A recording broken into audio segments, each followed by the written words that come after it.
Olá, meus queridos alunos, sejam bem-vindos a mais uma das nossas videoaulas. Hoje vamos dar continuidade ao plano financeiro. Vamos falar sobre os investimentos pré-operacionais, que são a terceira parte sobre investimentos, e vamos finalizar a parte de investimentos falando dos investimentos totais. Só para relembrar um pouquinho, o que a gente tem visto sobre o plano financeiro? No primeiro momento, nós falamos sobre os investimentos fixos, aqueles relacionados a bens que vão permanecer na empresa. Depois nós falamos sobre o capital de giro, que é aquele capital necessário para manter as atividades da empresa. Hoje nós vamos falar sobre os investimentos pré-operacionais e vamos concluir com o investimento total. Investimentos pré-operacionais são aqueles gastos efetuados antes do início das operações. São instalações elétricas que são feitas, são gastos para a melhoria do ambiente físico, até treinamento, que talvez em algum outro momento teriam sido classificados como despesas, mas como incorreram antes do início das atividades, nós vamos considerá-los investimentos pré-operacionais. Depois, o investimento total, como eu disse, é a soma dos investimentos fixos e do capital de giro, que eu já expliquei em outros vídeos, e dos investimentos pré-operacionais, que nós vamos ver agora. Então, vamos lá para fazer isso na planilha. Essa é a planilha que eu já tinha iniciado nos vídeos anteriores e hoje nós vamos continuar. Eu coloquei uma tabela para a gente definir os investimentos pré-operacionais. Por exemplo, despesas de legalização, aquelas despesas relacionadas à abertura da empresa. Eu vou colocar um valor aqui imaginário, R$ 3.500. Obras e reformas, fiz uma adequação no ambiente físico, troquei o piso, fiz melhorias no acabamento. Vou colocar que foi R$ 5.500. Divulgação, R$ 1.500. Treinamentos, R$ 4.500. Outros, R$ 500. Coloquei os gastos que eu planejo, lógico que ao fazer o plano financeiro propriamente dito, esses gastos todos serão muito bem pensados, serão muito bem planejados. O meu foco aqui no vídeo é mostrar como a gente faz o cálculo e não explicar sobre o que deve ser feito para cada negócio, né? Então, aqui basicamente eu vou colocar uma fórmula da soma, igual soma, abre parênteses, seleciona toda essa área aqui até a linha 96 e fecha parênteses. Dá Enter.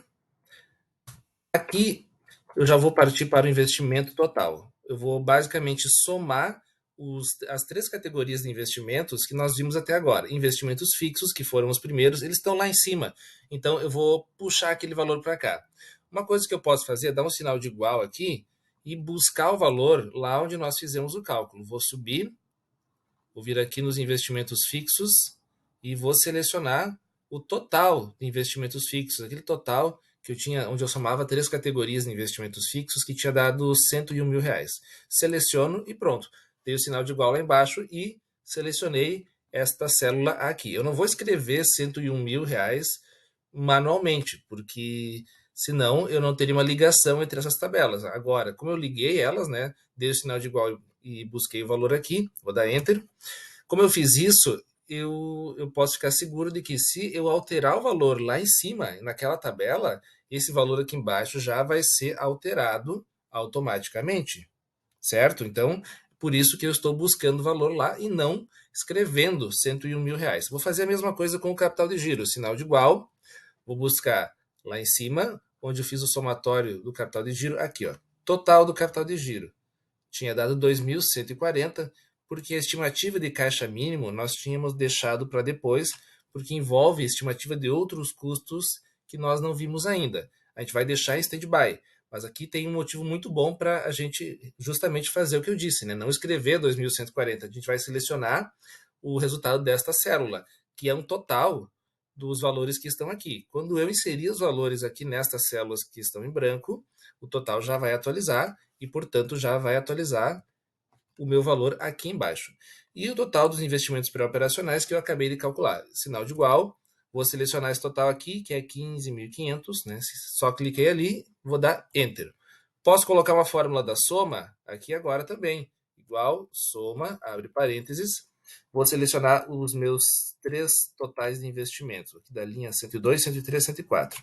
Selecionei a área que eu quero somar e fecho parênteses, né? Então, igual, soma, abre parênteses, coloca a área que eu quero somar, fecha parênteses e agora Enter. Nós temos um percentual. O que a gente pode fazer, por exemplo, é dividir cada valor desses pelo total. É uma maneira da gente calcular o percentual, o índice, na verdade. Então, eu vou dar um sinal de igual, vou selecionar esse valor no investimento fixo aqui, vou dar uma barra de divisão e vou selecionar o total. Um cuidado que eu tenho que ter aqui é o seguinte: eu quero aplicar esta fórmula às linhas que vêm abaixo, né? A linha do capital de giro, a linha do investimento pré-operacional. Então, o numerador da fórmula, a parte de cima, vai mudar, né? Porque depois eu vou dividir 2.140 pelo total, depois eu vou dividir 15.500 pelo total, mas o total é o total. O denominador da fórmula, a parte de baixo, vai permanecer o mesmo. Se eu simplesmente fizer aquilo de arrastar a fórmula para baixo, ele vai buscar o denominador nas linhas que estão abaixo e vai dar errado. Então, eu tenho que fixar essa linha. Para fixar a linha, eu coloco um cifrão antes do número que representa a linha. Ou eu dou um F4, que coloca o cifrão antes da letra da coluna e antes do número que representa a linha. Eu vou colocar um cifrão só na frente do número 105, então a linha ela vai se manter fixada. Vou dar um sinal de igual, desculpa, vou dar Enter, e agora vou puxar essa fórmula para baixo, né? Posiciono o cursor do mouse no canto inferior direito, ele vira uma cruzinha fina, eu clico e arrasto para baixo. Posso fazer isso até lá com o total. Estragou a formatação que eu tinha feito, né? Porque ele puxou a linha que estava com fundo branco para cá. Não tem problema, né? Como eu já tinha selecionado a formatação em percentual, ele já colocou como percentual, mas talvez ele colocasse isso como um número, ficaria um índice, né? 0,85, 0,02, 0,13, não tem problema. A gente vem aqui em cima, ó, e seleciona o percentual, então a gente formata essa célula como sendo percentual. Posso aumentar um pouco o número de casas decimais aqui, ó. Vou colocar 2 casas decimais, fica mais bonito, mais preciso, tá? Então, isso tá resolvendo essa parte, né? Isso também, quando esses números aqui forem alterados, o percentual vai alterar. Para finalizar essa parte de investimento total, eu coloquei aqui, seguindo aquela metodologia do Sebrae, um local para a gente colocar de onde vêm os recursos que eu vou utilizar na minha empresa. Claro que eu teria que ter uma estimativa melhor desse investimento total antes de decidir sobre esses recursos. Mas eu vou fazer junto com vocês aqui, só para vocês verem como a gente faz. Recursos próprios representam o capital da empresa, o capital dos sócios. Não é um capital que eu peguei emprestado. Já recursos de terceiros são capitais que eu pego emprestado com alguém, com o banco, certo? O capital de terceiros tem um custo, geralmente, porque em geral nós pagamos juros para o banco.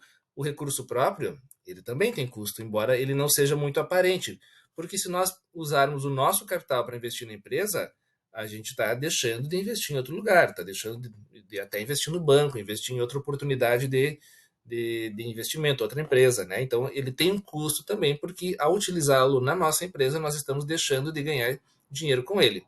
Mas por enquanto eu vou elencar só o capital que eu vou utilizar na empresa aqui.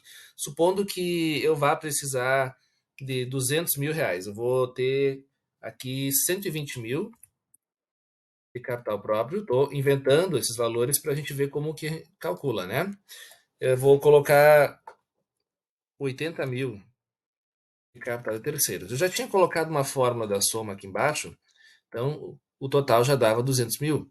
Posso fazer o cálculo do percentual também, como eu fiz antes, né? Sinal de igual, seleciona esse daqui, barra de divisão, seleciona o 200 mil aqui, e eu vou vir aqui, vou colocar um cifrão antes do 111, que representa a linha 111, ó, para eu contar para o Excel que essa linha vai ficar fixa, vai ser essa linha mesmo quando eu arrastar essa fórmula para baixo. Dei Enter e posso vir aqui, ó, posiciona o cursor do mouse no canto inferior direito, clica e arrasta, né?